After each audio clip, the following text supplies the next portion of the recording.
চার দেয়ালের ঘেরাটোপেই এখন দিন কাটছে একসময়ের আদরের মেয়ে ঐশী রহমানের। পুলিশ কর্মকর্তা মাহফুজুর রহমানের বুক ভরা স্বপ্ন ছিল তার মেয়ে বড় হয়ে চিকিৎসক হবে, মানুষের সেবা করবে।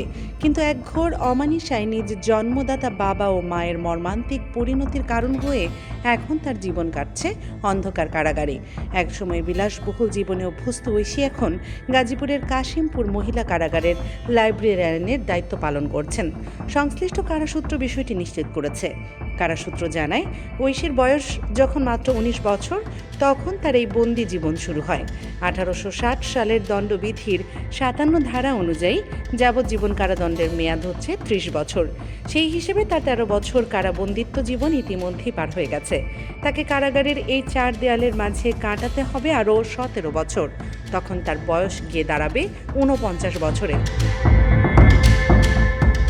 সূত্র জানায়, কোনো সাজাপ্রাপ্ত বন্দী যদি কারাগারের শৃঙ্খলা ও নিয়মকানুন পুরোপুরি মেনে বন্দিত্ব কাটাতে পারেন, তাহলে সরকার তার ভালো আচরণের জন্য বন্দি জীবনের কিছুটা সময় মওকুফ করতে পারে।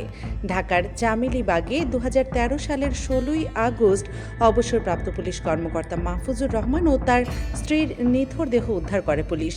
এই মর্মান্তিক খবরে পুরো দেশ যখন স্তব্ধ, তখন পরদিন নিহত মাহফুজুর রহমানের ভাই মশিউর রহমান দাবি হয়ে পল্টন থানায় একটি মামলা দায়ের করেন।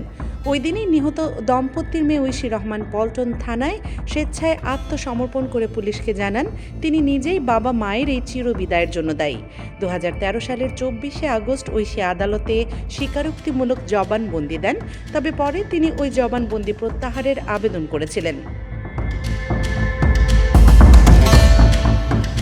২০১৫ সালের ৯ মার্চ ঐশী ও তার দুই বন্ধুর বিরুদ্ধে একটি অভিযোগপত্র এবং নিহতদের বাসার শিশু গৃহকর্মী সুমির বিরুদ্ধে শিশু আইনে পৃথক অভিযোগপত্র দেয় ঢাকা মহানগর পুলিশের গোয়েন্দা বিভাগ ডিবি।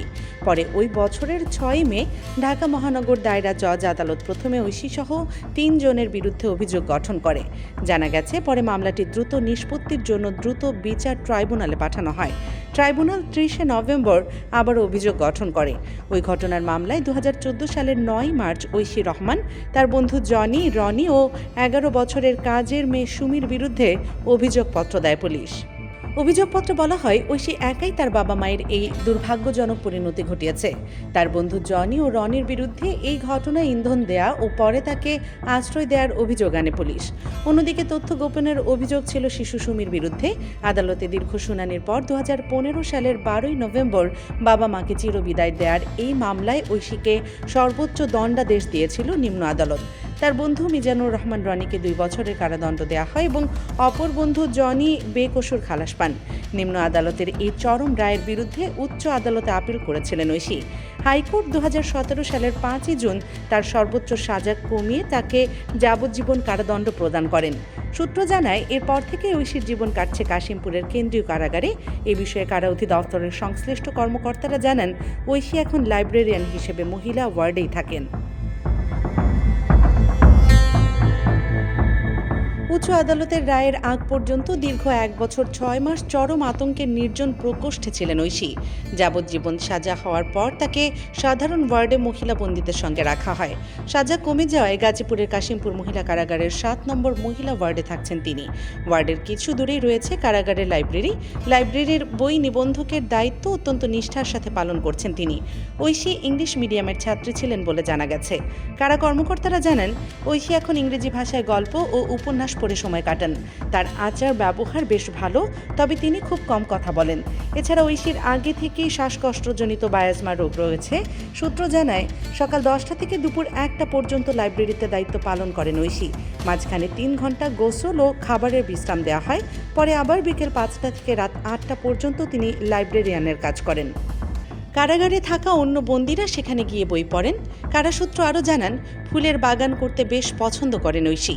অবসরে কারাগারে একাধিক ফুলের বাগানে গিয়ে মাঝে মাঝে তিনি গাছের পরিচর্যা করেন, তবে সেটি তার জন্য বাধ্যতামূলক কোনো কাজ নয়, তিনি নিজের ইচ্ছাতেই এটি করে থাকেন। দিন যতই যাচ্ছে তিনি মুক্তির প্রহর গুনছেন বলে একাধিক কারারক্ষী জানিয়েছেন। তবে তার মুক্তির প্রক্রিয়া আরও দীর্ঘ সময়ের ব্যাপার। কারাসূত্র জানায়, ঐশী দীর্ঘদিন ধরে কাশিমপুর কারাগারে আছেন। লাইব্রেরির দায়িত্ব নেওয়ার পর তাকে অন্য কোনো কারাগারে পাঠায়নি কর্তৃপক্ষ। মাঝে মাঝে নানা নানির পক্ষের স্বজনরা এসে ঐশীকে দেখে যান, তবে ঐশীর দাদা ও দাদির পক্ষের কেউ তাকে দেখতে আসেন না বলে জানা গেছে। ঐশীর এই পরিণত বয়স এবং শান্ত স্বভাব দেখে আজ অনেকেই হয়তো অবাক হন। এক সময়ের উজ্জ্বল ও বেপরোয়া তরুণী আজ যেন সম্পূর্ণ এক ভিন্ন মানুষ।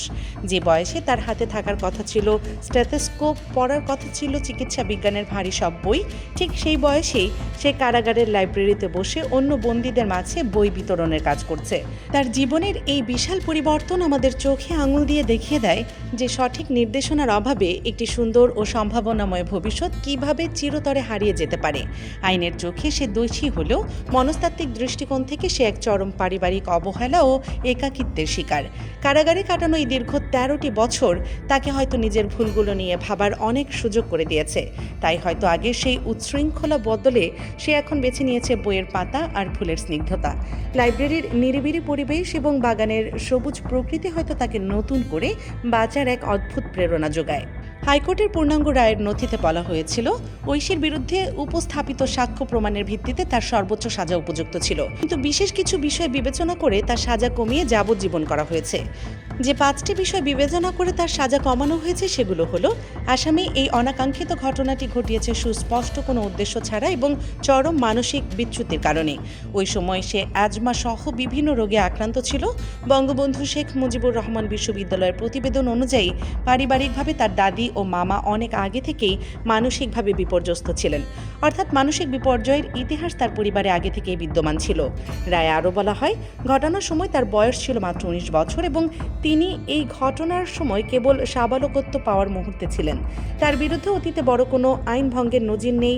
ঘটনার 2 দিন পর তিনি স্বেচ্ছায় থানায় আত্মসমর্পণ করেন। এইসব কারণে পারিপার্শ্বিক অবস্থা বিবেচনায় নিয়ে তার সাজা কমানো হয়। রায়ে আদালত অত্যন্ত গুরুত্বপূর্ণ একটি পর্যবেক্ষণ দিয়ে বলেন, ঐশীর বাবা পুলিশ বাহিনীতে এবং মা ডেন্টিস্টে চাকরিরত ছিলেন। তারা নিজেদের জীবন জীবিকা নিয়ে এতটাই ব্যস্ত ছিলেন যে ঐশীকে তারা পর্যাপ্ত সময় দিতে পারেননি। রায়ে বলা হয়, সন্তানদের জন্য বাবা ও মা অভিভাবকই হলেন প্রাথমিক শিক্ষক। সেই হিসেবে তাদের জন্য ভালো পরিবেশ নিশ্চিত করা ও সন্তানকে পর্যাপ্ত সময় দেওয়ার প্রয়োজন ছিল।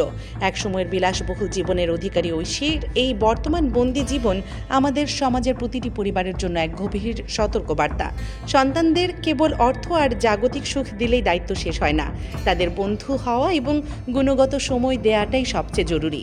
দর্শক, দেশ নিউজ 24-এর আজকের এই মেগা ডকুমেন্টারিতে আপনাদের কেমন লেগেছে তা অবশ্যই কমেন্ট করে জানাবেন।